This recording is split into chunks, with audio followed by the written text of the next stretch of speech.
ভুলে যিদৰে মানুহক শিকাত সহায় কৰে ঠিক তেনেদৰে কিছুমান আঘাতে মানুহক সলনি হোৱাত সহায় কৰে আপোনাৰ গুৰুত্ব নথকা ঠাইত কেতিয়াও নাযাব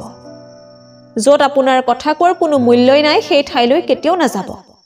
সেয়া লাগিলে কাৰোবাৰ ঘৰেই হওক বা কাৰোবাৰ মন যিদিনা আমি বুজিব পাৰিম যে আমাৰ সন্মুখত থকাজনৰ ভুল নাছিল কেৱল তেওঁৰ চিন্তাধাৰাহে বেলেগ আছিল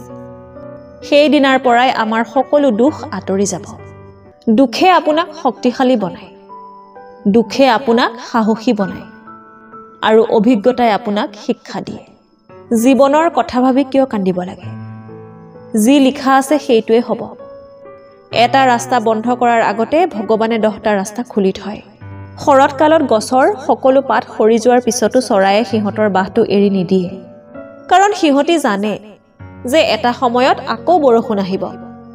আৰু নতুন গছৰ কুঁহিপাত ওলাব যি হৈ গ'ল সেইবিলাক সকলো পাহৰি যাওক আৰু এটা নতুন জীৱন আৰম্ভ কৰক আৰু এটা কথা মনত ৰাখিব যাৰ কোনো নাথাকে তেওঁৰ লগত সদায় ভগৱান থাকে কিবা পোৱাৰ আশাত গঢ়া সম্পৰ্ক কিছুদিনৰ কাৰণেহে বৰ্তি থাকে কিন্তু হৃদয়ৰ পৰা গঢ়া সম্পৰ্ক সদায় চিৰযুগমীয়া হয় পৃথিৱীত কোনো কামেই কঠিন নহয় মাত্ৰ মনৰ পৰা সেই কামটো কৰিবলৈ ইচ্ছা থাকিব লাগিব জীৱনত সকলোতকৈ ডাঙৰ ভুলটো হৈছে যিবিলাকৰ পৰা আপুনি একো শিকিব পৰা নাই বেলেগে আপোনাক সন্মান কৰক বা নকৰক আপুনি সদায় ভাল কাম কৰি যাওক কিয়নো সূৰ্যৰ উদয় তেতিয়াই হয় যেতিয়া লাখ লাখ মানুহ নিদ্ৰাত মাতাল হৈ থাকে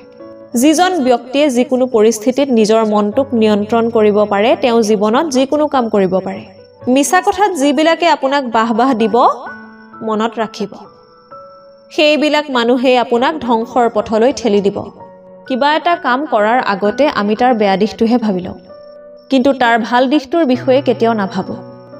ভগৱানে যেনেকৈ ৰাতিৰ গছৰ ডালত শুই থকা চৰাইক কেতিয়াও মাটিত পৰিব নিদিয়ে তেনেহলে ভাবি চাওঁ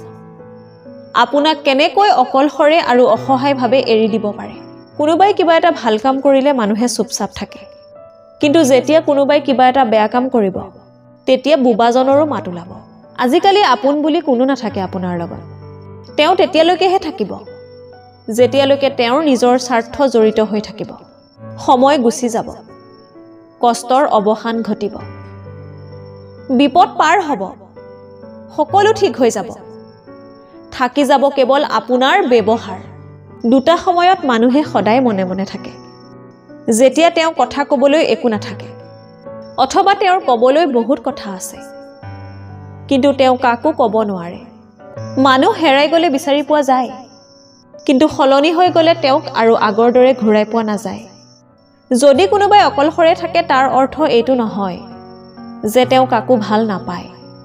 তেওঁ এই কাৰণে অকলশৰে থাকে যে তেওঁ এই পৃথিৱীখনৰ কথা ভালকৈ বুজি পালে আপোন ব্যক্তিজন যেতিয়া পথভ্ৰষ্ট হৈ যায়